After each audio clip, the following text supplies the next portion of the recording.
Being a missionary, you have how many kids, how many grandkids, how many times have you seen them over the last, say, 5 years? Because I want people to understand that there's a cost. The cost is you own nothing. Um, for most of the last 12 years, actually the last 15 years, we've owned nothing. We've had no house. We've had no insurance, no savings of any kind. God's changing that. But let me step back a moment. The cost is disconnection with my own families. You know, people think with internet nowadays it's they think it's easy, but it's not. People go to work. People, when you're talking about 12-hour difference, it's very hard to speak with family. It's very hard to speak with children. In the last 5 years, we've been back twice. Just 2 weeks ago, I got to meet my youngest grandchildren there's a set of twins 2 years old and one that's a 3-year-old granddaughter. And because we're gone so long, it's like they have to learn to know us all over again. So in a few short weeks, mostly days, because people go to school, the kids go to school, parents have jobs and time-wise. And also when we come back, we have engagements and connections that we have to make to hopefully build on what we have and to strengthen relationships.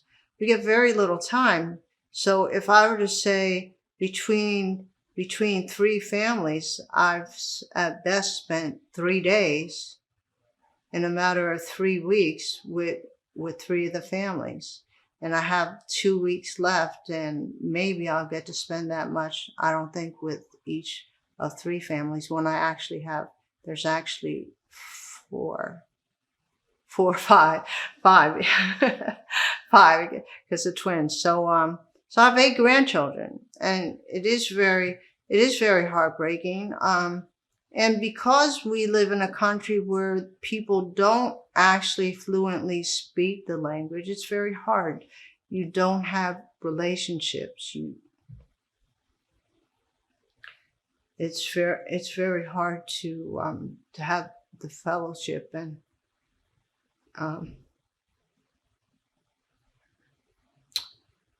If you had more support, would you be able to come back and forth more? well, if I had more support, of course I would. And I say that if we have more support, we would be able to come back and see our family. Yeah, if we had more support, we would be able to come back more often and to visit our children. And I started to touch on something that God's changing. I've made some great sacrifices in the last several months based on God's leading, because up until a few months, maybe 4 months ago, we've had no kind of saving whatsoever, no kind of medical plan. Okay, if I come here, there's Medicare, but what good is that? What good is that in the Philippines?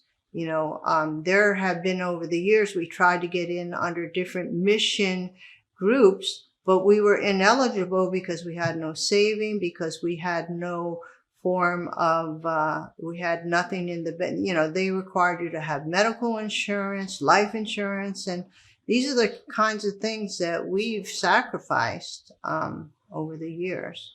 So it's a lot of things, and it's not easy. I mean, I do it in love, and I know that I'm called, but it's not easy. It's a journey. It's been a journey. Was it worth it? Yes. Definitely yes. Just downright, hands down, yes. Has it been hard? Yes, but it's been worth it. The lives that we see change, the possibilities, the wonderful things that God has done, the miracles that we've seen even, and the changes and possibilities. It's something that we could do together.